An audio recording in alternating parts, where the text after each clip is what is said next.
Good evening from London. The UK's second largest supermarket, Sainsbury's, has reported a slowdown in sales after the wet spring weather hit trading at its August business. The retailer says it had seen strong food sales, but the wet weather hit demand for garden equipment and outdoor furniture. Sales overall were up 3% in the 16 weeks to June, but this was slower than in the previous quarter. Sainsbury's chief executive Simon Roberts says Britain needs several interest rate cuts to stimulate consumer spending, particularly on non-essential things.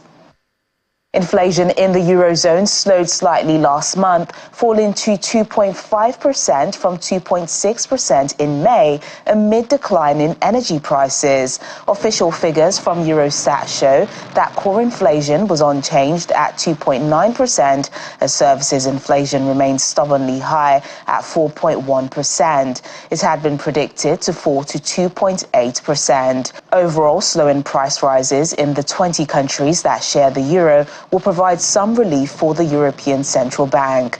Last month, the ECB cut interest rates in expectation of inflation hitting its 2% target by next year.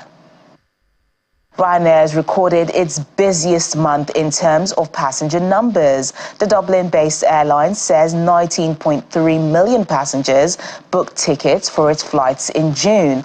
That's up 10.9% from 17.4 million during the same period last year. Europe's largest airline by passenger numbers expects to fly a record 198 million to 200 million people for its financial year to end March 2025, up 8% to 9% on the previous year. China's BYD saw a 21% increase in second quarter electric vehicle sales, closing the gap with Tesla.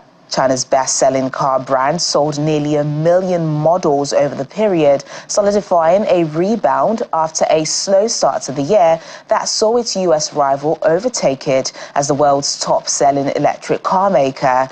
Tesla is expected to report a 6% drop in the April to June quarter vehicle deliveries, the first time the US firm is set to post 2 straight quarters of decline, as it deals with stiff competition in China and slow demand due to a lack of affordable new models.